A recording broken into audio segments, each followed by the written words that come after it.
Assalamualaikum warahmatullahi wabarakatuh. Saya di sini untuk menyelesaikan tugas UAS dari Bapak Amin.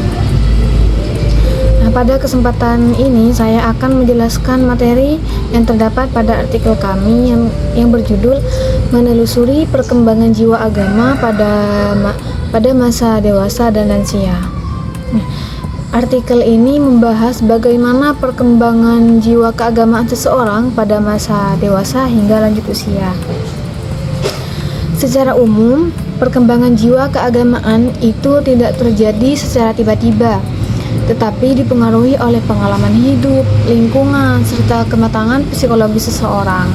Nah, dalam psikologi agama, masa dewasa dan lansia itu memiliki karakteristik yang berbeda.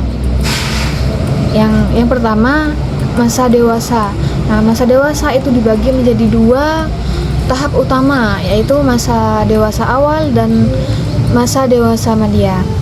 Nah, yang masa dewasa awal itu dari usia 21 tahun sampai 40 tahun. Dan yang masa dewasa madya itu dari usia 40 tahun sampai 60 tahun. Nah, pada masa dewasa awal, seseorang itu mulai mencari kestabilan hidup, membangun keluarga, bekerja, dan memikul berbagai tanggung jawab. Nah, dalam fase ini, agama itu mulai dipahami bukan hanya sebagai warisan keluarga, tetapi sebagai pedoman hidup yang dipilih secara sadar untuk menghadapi berbagai persoalan kehidupan. Selanjutnya, yang pada masa dewasa madya. Nah, minat terhadap agama biasanya itu semakin meningkat. Nah, hal ini terjadi karena seseorang itu mulai memiliki kematangan berpikir, pengalaman hidup yang lebih banyak, dan kehidupan akan ketenangan batin. Nilai-nilai agama itu menjadi landasan dalam mengambil keputusan dan menjalani kehidupan sehari-hari. Yang kedua, yang lansia atau lanjut usia. Nah, yaitu usia di atas 60 tahun. Nah, pada fase ini terjadi penurunan kemampuan fisik dan kesehatan. Kesadaran akan kematian juga semakin meningkat. Oleh karena itu, agama menjadi sumber ketenangan, harapan, dan kekuatan dalam menghadapi berbagai perubahan hidup.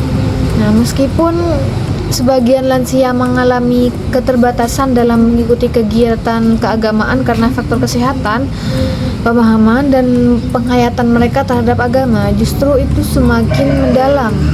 Mereka lebih fokus pada persiapan spiritual, kehidupan akhirat, dan mendekatkan diri kepada Tuhan. Nah, artikel ini juga menjelaskan bahwa lansia itu memerlukan perhatian dan dukungan dari keluarga.